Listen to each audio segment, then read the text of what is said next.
Now, should supermarkets be using facial recognition technology? Well, analysis by the group Big Brother Watch used data supplied by Southern Co-op to find out there's more facial recognition technology apparently being used in deprived areas. Yes, is that fair? Let's speak to former Scotland Yard detective Peter Bleksley and Big Brother Watch's senior advocacy officer Madeleine Stone. Peter, should we be upset at the idea of just walking into a supermarket and having our faces sort of analysed? No, because CCTV has been with us for many decades now.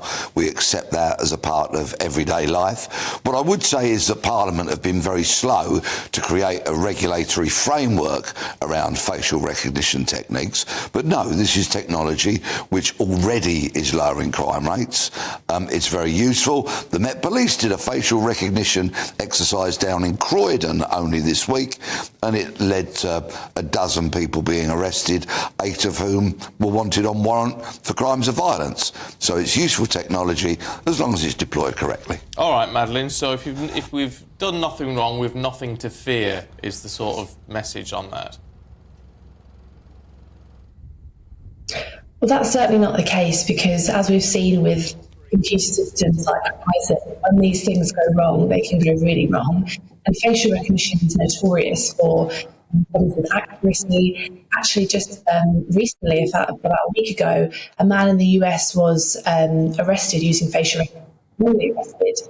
He was stopped up accused of theft. And he was put in jail, and he was completely innocent, and now he's suing the company. So, I mean, this is a story we've seen time and time again of people being wrongly stopped by a kind of dodgy algorithm, and then they've been blacklisted across different stores. People have been had their fingerprints taken by police. Yeah, forgive me for interrupting, but yes, it's not going to be nice if something goes wrong. But things go wrong all the time with policing and all sorts. And presumably, with this, if you are wrongly arrested, it's going to be pretty easy to clear your name. If it's going on, well, we think you're Joe Smith and you can prove that you're not. Why is there a big problem?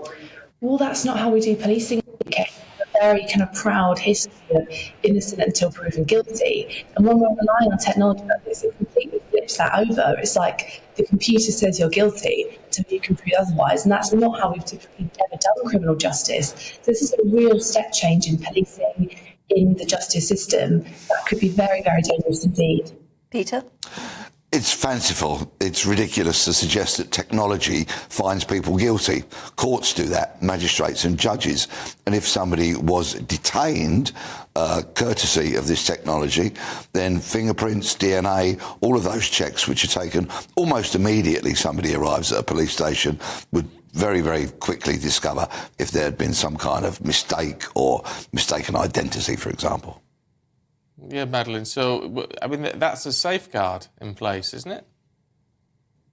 I mean, the idea that people could be hauled into police stations, regularly, if this technology is rolled out more widely on the basis of facial recognition match, I think people would be very unhappy about that. I mean, that's not an insignificant thing to happen to you. Imagine if you were going to get a pint of milk, have your face scanned by an algorithm, which is what's currently happening clearly in some areas, and the police are doing it, and you get hauled away to a police station. I mean, that could be, extremely damaging. I mean, also they get blacklisted, they get banned in different stores.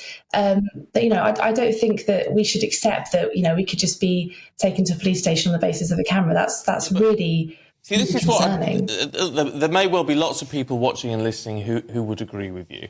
What I don't understand, though, is why you're equating being taken to a police station to being found guilty of something, because it's not the same thing. I admit it might not be a nice experience, but these things happen in a free society, don't they?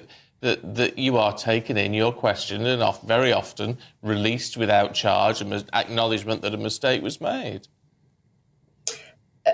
I'm not equating them. I mean, I can obviously see it's not the same as being convicted, but it's not insignificant. And I think if we look at the kind of places that are using facial recognition really widely, that have really embraced it, it's countries like China and Russia. They're the ones who use it to kind of bolster a really intrusive, police-heavy society where there's very limited freedom. Whereas you look at places our democratic allies in the US, in Europe, there's moves to ban it, there's moves to restrict it, because there's this understanding that this technology could have really dangerous implications for our privacy, for discrimination, and for our kind of very basic freedoms. Yeah, does it smack of sort of becoming a police state, Peter? This woman's arguments favour criminals, whereas I am an enemy of criminals. We live in an utterly and increasingly lawless nation. In my leafy London borough alone, in the last week or so, we've had a murder, we had a marauding mob going through shops yesterday, we've had a jogger, a woman out jogging, accosted by two people in hoodies and the such like. Crime is everywhere. Shoplifting is at absolute epidemic proportions, and things that are reasonably tested exist within a legal framework and help retailers, police, and in turn the greater public will always get my support. Should we leave it there? Interesting, isn't it? Madeleine, Peter, thanks both you. very much indeed. Love your views on that one. Often we say that and think, oh, we sort of know what you're going to say.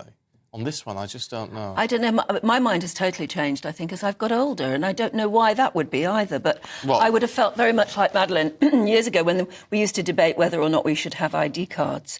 And I thought, no, that's a step too far. I wouldn't be frightened of ID cards at all now. No. It's as Peter was saying, I feel our society is getting more criminal, and I think we need to fight back against it. I've always had the attitude, and you may disagree, that if you haven't done anything wrong, you've nothing to fear from this sort of thing. Madeleine's quite right. Mistakes will happen, but then if I was arrested, it's not going to be a nice experience, it'd be a bit of a shock, but I'd be perfectly confident I could prove if you had an ID card, you'd be able to prove it. Well, yeah. So it's, and in that sense, I would just say, well, the police are doing their job on information received. I think we've just got to fight back against this tide of rising criminality. We've just got to do something about it.